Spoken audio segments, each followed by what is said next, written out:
So what meditation is meditating in bed. And let's deal with the morning first. Now, the reason that meditation teachers don't encourage students to meditate in bed is because you'll fall asleep. That's it, really. That's the only reason you don't do it in bed. So we're taught to sit cross-legged. I think the fact that that's quite uncomfortable and makes it a difficult place to fall asleep in has got a lot to do with why that's taught. And so what happens when somebody is sleep deprived, and most of us are sleep deprived most of the time in the modern world, if you wake up on an alarm clock, you are sleep deprived. It's as simple as that, because what you've done is you've broken into your sleep. You would have slept on, but you haven't. You've set an alarm clock and you're cutting into the part of sleep where you do the most dream sleep, rapid eye movement sleep. This is where memories are formed. We know that because if you wake somebody up every time they go into dream sleep, they find it a lot more difficult to recall what happened the previous day. It's not an absolute, so it isn't that you only lay down memories during dream sleep, or that all of your memories are laid down during dream sleep, but that's a big part of it. So that's a key to understanding sleep, really. And so when you wake up in the morning, meditating then, and you can meditate in bed, bearing in mind, of course, you might drift back off. A little tip for meditation in the morning. A lot of people wake up on a snooze button, so the alarm goes off, they press the snooze, go back to sleep again, and they're in this kind of half awake, half asleep. It's actually quite unsatisfying. It can be actually actively distressing if you haven't had enough sleep. And so an alternative is to use that snooze period to meditate in. Meditation in the morning, you wake up refreshed and you want to meditate, then it's fine. Recognize, though, that you might drift back off to sleep again. Other than that, meditating in bed in the morning is fine. I do it sometimes. Then we've got another two things, which is when you wake up in the middle of the night and when you go to bed. What I'll do is I'll pick the waking up in the middle of the night scenario. So let's say you find it difficult sleeping. I won't go into the actual mechanics, the mechanisms of sleep. Let me just say that biphasic sleep, or sleeping multiple times over the course of 24 hours, is how we've evolved. So if you leave human beings to their own devices, they'll sleep quite possibly in the afternoon. And if they sleep just at night, then generally speaking, that's in two phases. So there's an intervening period of 90 minutes or 2 hours in between those. Culture has adopted the beliefs of economics. The economists say that we stay awake during the day and go to sleep at night. All of this is basically driven by the economics of getting people in the same factory or office at the same time. So left to their own devices, people will generally have biphasic sleep.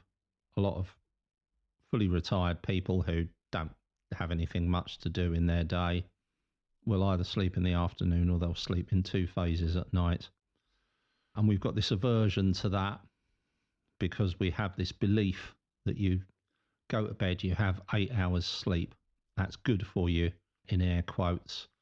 And if you don't do that, that's not good for you. But so there we are. So we're left with this system that has evolved so that we sleep whenever we're tired.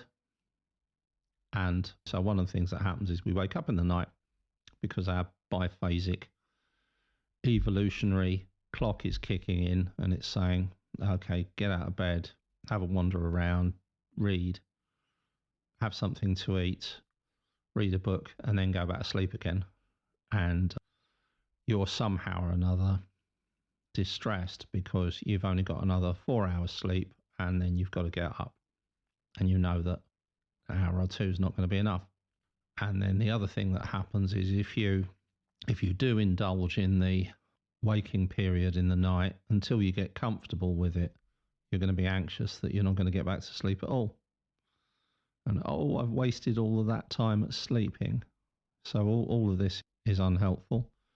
But putting all of that to one side, there you are. It's the middle of the night. You want to get back to sleep. I can confirm that in this case, relaxation meditation is the way to go.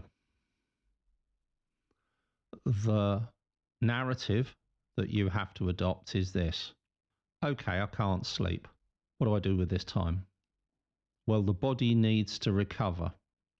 Your body and brain need to recover. So therefore, it's useful for you to do a relaxation practice, body scan relaxation practice, extended out breaths, focusing incrementally on those areas of the body where you feel the most stress, or alternatively, you can do a body scan of the entire body.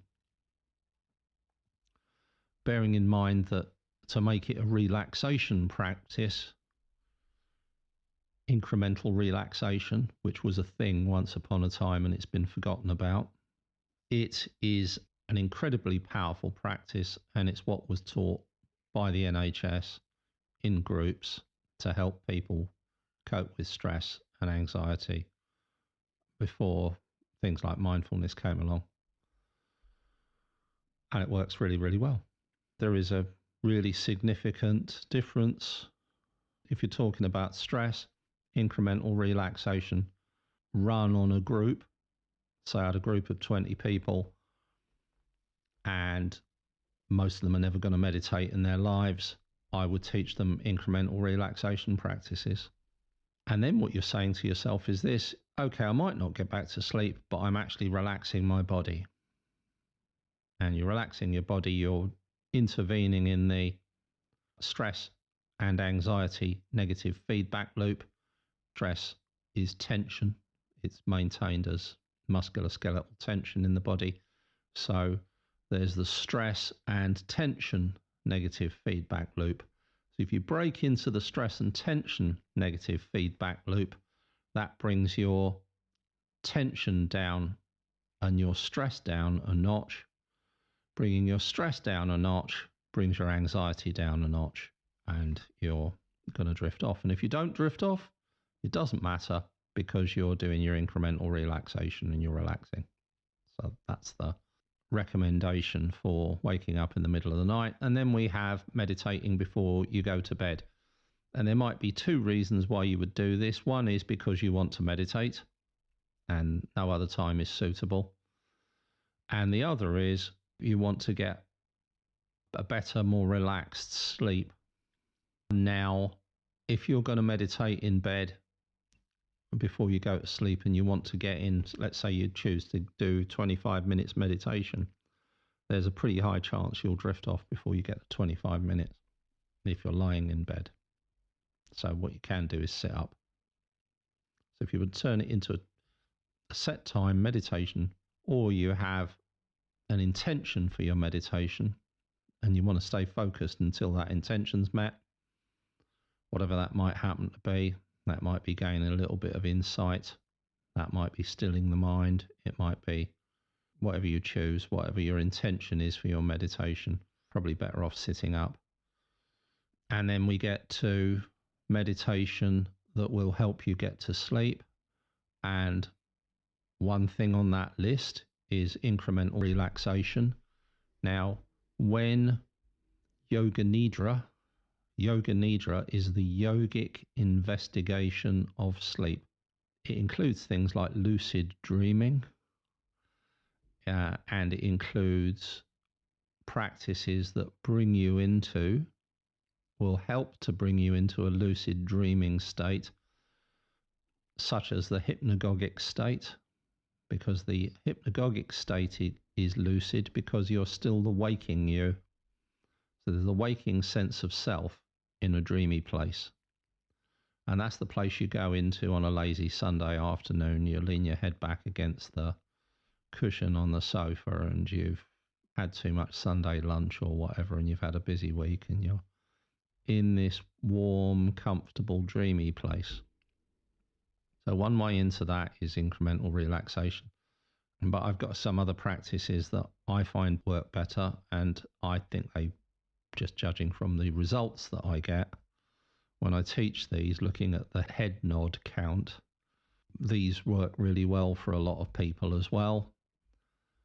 That is labeling the quality of thoughts, and a practice I call the synchronization of the breath. So that, in a nutshell, is an insight into the meditations that you can use. To get back to sleep, I strongly suggest that when you do the meditation, as long as it's comfortable for you, you lie on your back. I also recommend a light touch chin mudra, and then one of those three meditations, labeling the quality of thoughts, the synchronization of the breath in the nostrils, breath in the tummy. These all seem to push us into hypnagogic state, and that's where we go through to get into sleep. And then, of course, there's the incremental relaxation practices. So what I'll do is teach you those. So if you'd just like to get yourselves comfortable and bring your attention to the sound of the bell moving through time.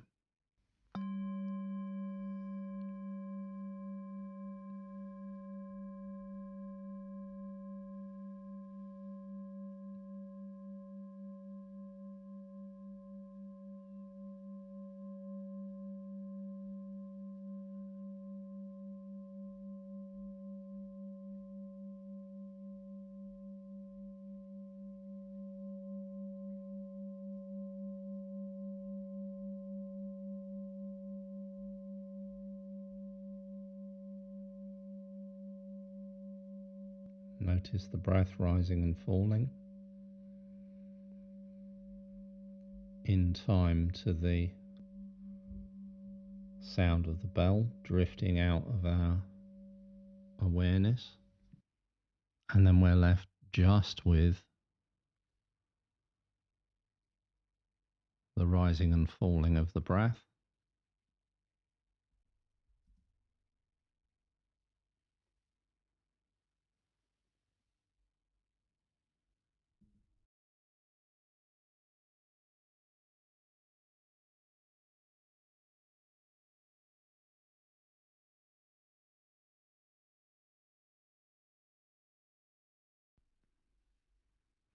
And so if you take the palm of your hand and you place it very, very close to your forehead without actually touching the forehead, as close as you can without touching the forehead.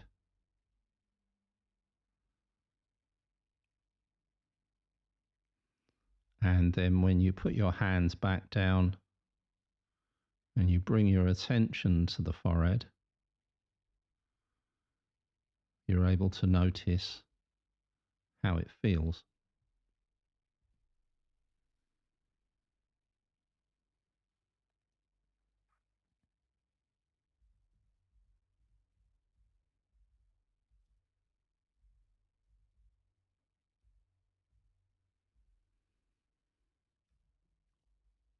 And then what we do is we breathe in normally, bringing our attention to the forehead. And then when we breathe out, we scan down over the forehead, eyebrows, eyes, and cheeks. You're bringing your attention down to the cheeks.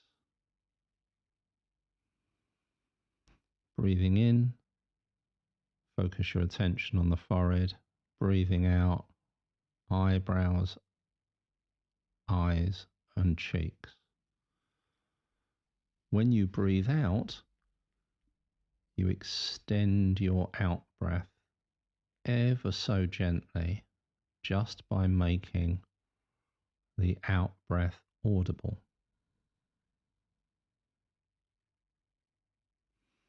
And that slows down this scan.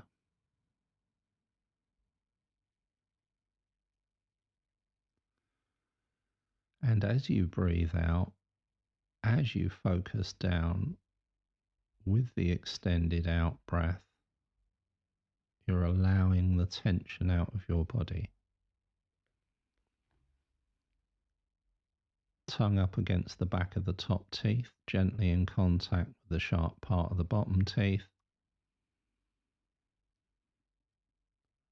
Fingers and thumbs in contact on each hand, the lightest possible touch between the thumbs and forefingers.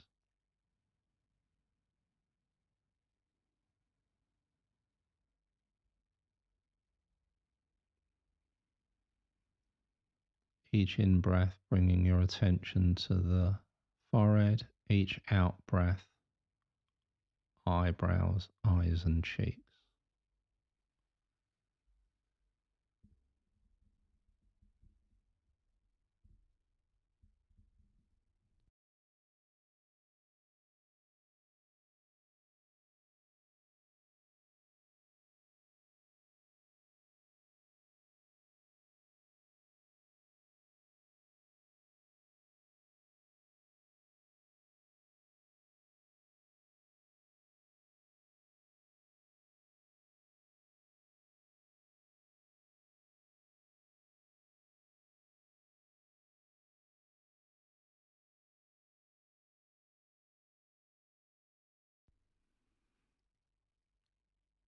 And still checking in with your posture. If you're sitting up, elbows by the side, head balanced comfortably, fingers and thumbs gently in contact, tongue up against the back of the top teeth, gently in contact with the sharp part of the bottom teeth, breathing in normally, extending the out breath by making it audible, and breathing out, scanning down from the nostrils, mouth and lips, jaw and throat. Breathing in nostrils, breathing out, moving your awareness down, mouth and lips, jaw and throat.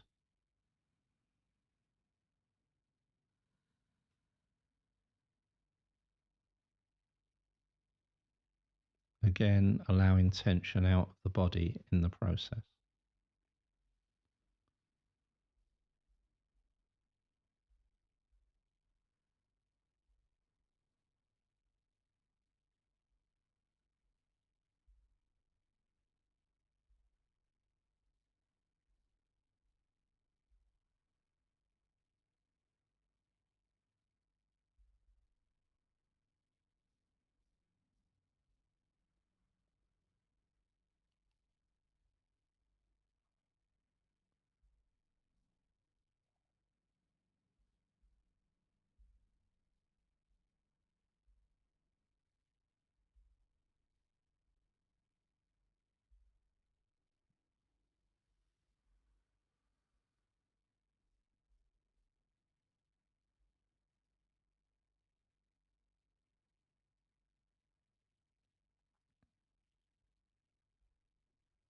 And now breathing in, bringing your attention to the base of the skull, breathing out, scanning down the shoulder muscles, down from the back and nape of the neck, down the shoulder muscles, just allowing whatever tension there is out of the shoulders with the warm, audible, extended out breath.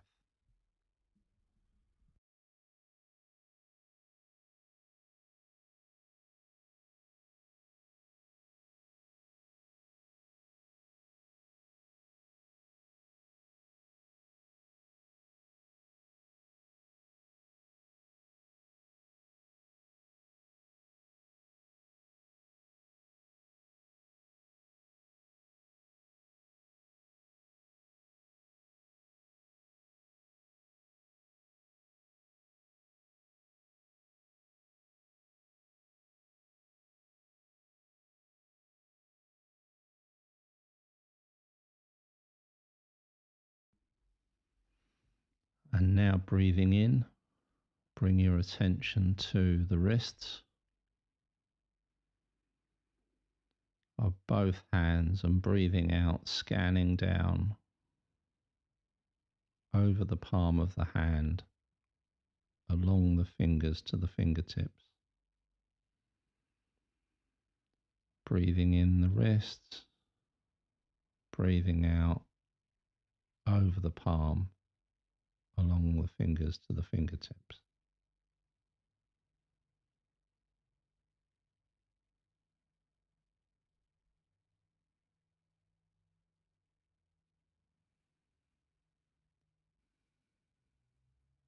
Still allowing tension out of the body, still extending the out breath.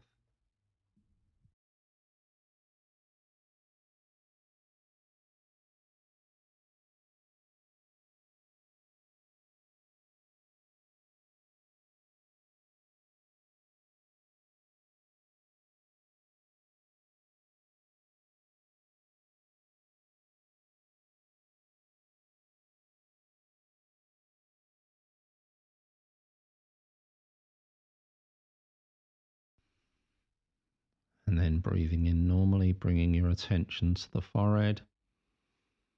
Breathing out, scanning down, eyes, jaw, shoulders, hands. Breathing in, forehead. Breathing out, gently and softly, eyes, jaw, shoulders, hands.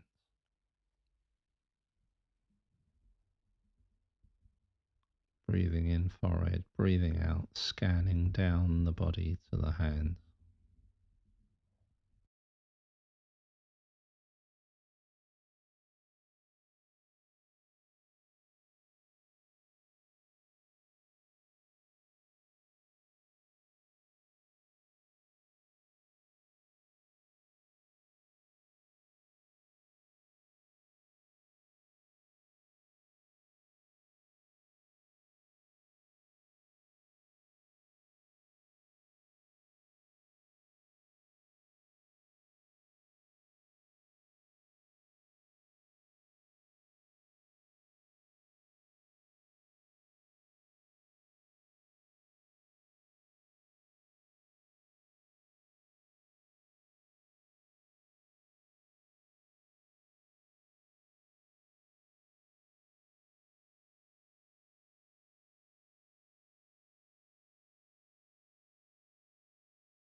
Breathing in, bringing your attention to the very crown of your head. And as you breathe out, scanning down over the body, eyes, jaw, shoulders, down the arms, down through the torso, legs, feet, into the floor. Breathing in, crown of the head, breathing out, scanning down over the entire body, eyes, jaw, shoulders, down through the torso, belly, waist, thighs, legs, feet into the ground.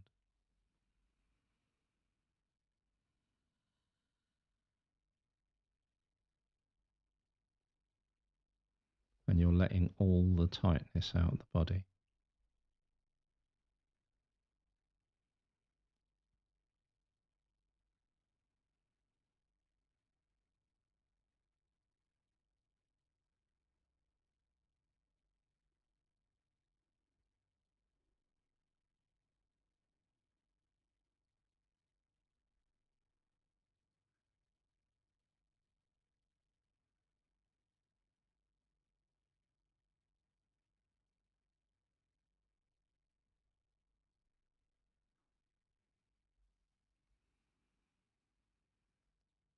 And then bringing your attention to the breath in the belly and just noticing the rising and falling.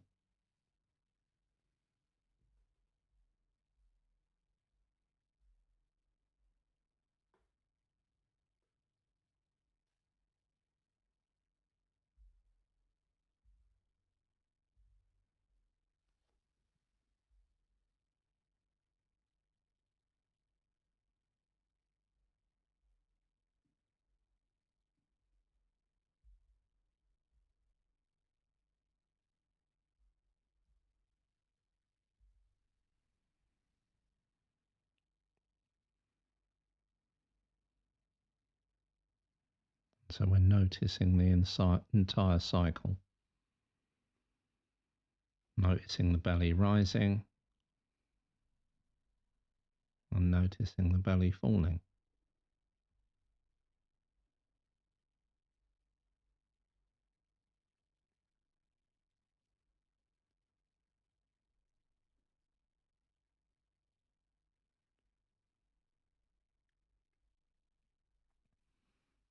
And now we bring our attention to our nostrils. And we're noticing the sensation of the air entering the nostrils as we breathe in, leaving the nostrils as we breathe out.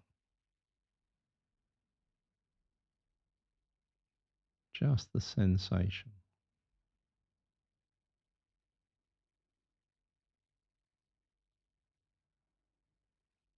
Notice how it changes. Notice how it moves from the cool in-breath to the warm out-breath.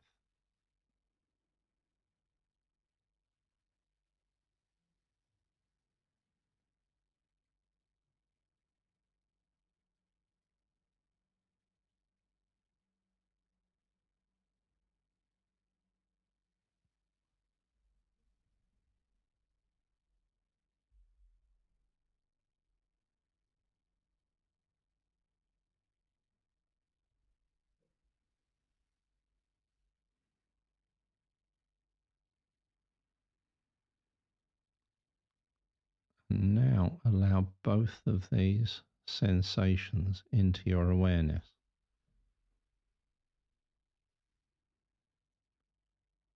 You're aware of the air entering and leaving the nostrils, and you're aware of the rising and falling of the belly.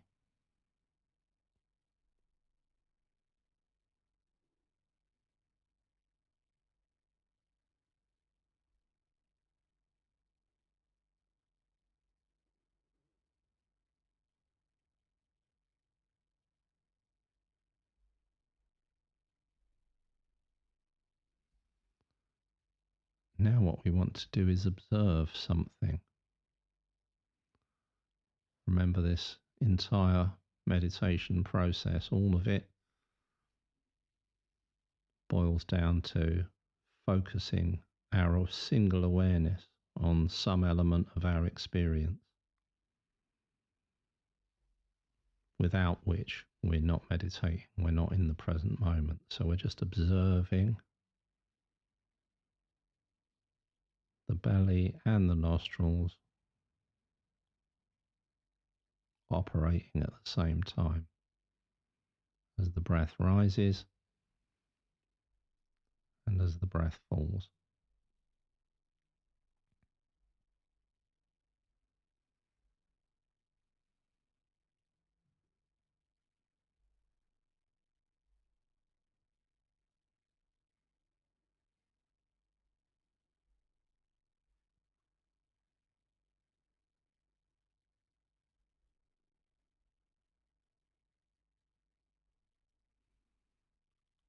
What we want to observe is we're asking ourselves the question, are they synchronized? Does the in-breath begin in the nostrils at exactly the same time that the belly begins to rise? And as does the warm out breath from the nostrils begin at exactly the same time that the belly begins to fall?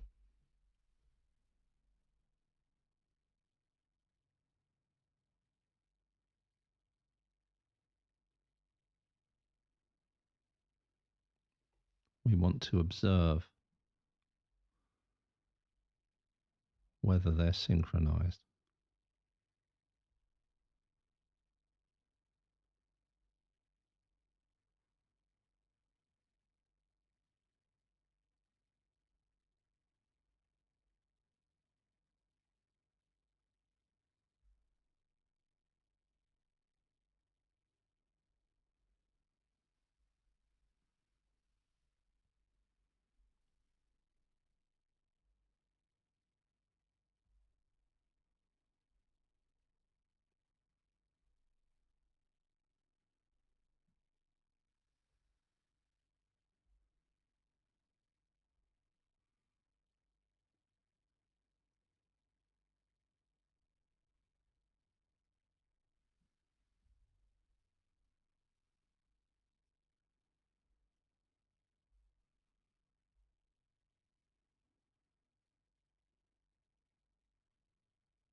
Just noticing whether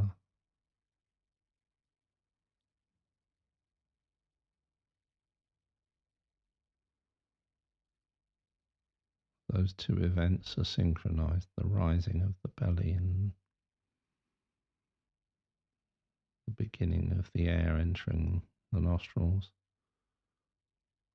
the falling of the belly, and the very beginning of the air leaving the nostrils.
we do is we notice the breath wherever it's most comfortable for us.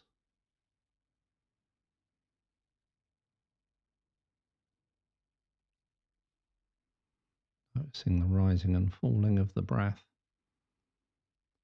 And of course, in time, thoughts will arise. And when a thought arises, we'll either recognize it or we won't. If we're not sure, we haven't recognized it. So we want that instant sense of recognition. And if we don't get it, it's a thought we don't recognize. So we're noticing the breath rising and falling, moving through time.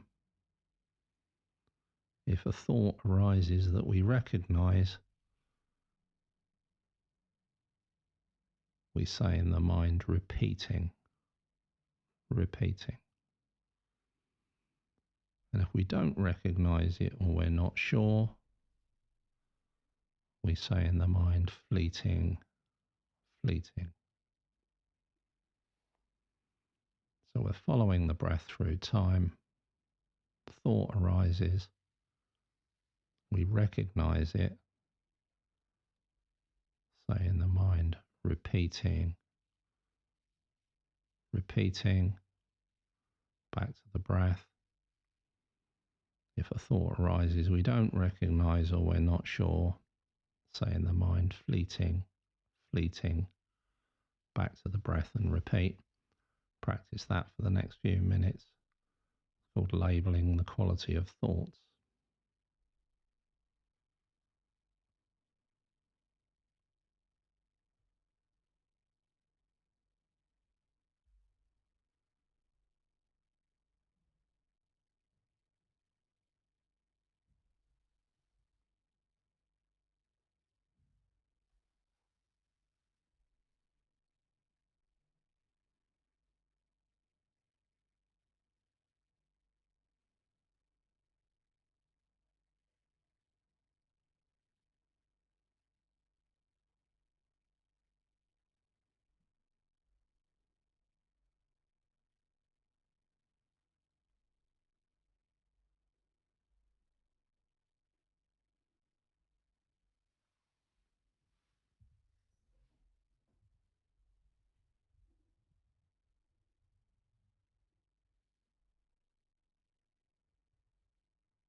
Noticing the movement of the breath through time and how it synchronizes with the sound of the bell moving through time.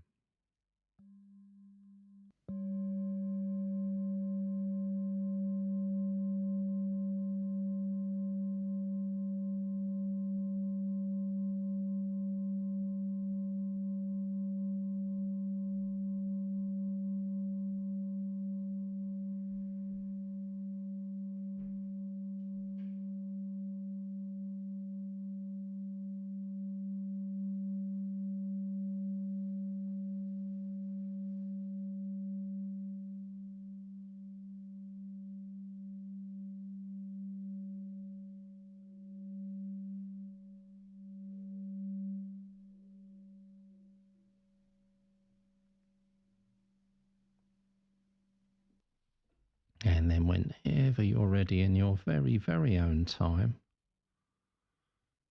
return your attention to your surroundings.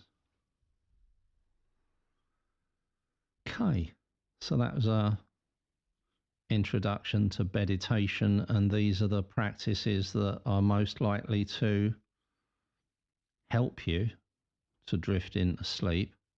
Bearing in mind, of course, you can do the whole body scan. You can cover the entire body, start from the head down to the toes. I've got that down as an individual podcast, so you can go to that if you want. And yeah, that's it. And remember, the sleep course, if you're interested in it, just contact me and I'll add you to the list. Right. And I'll let you know when I'm going to run the next one.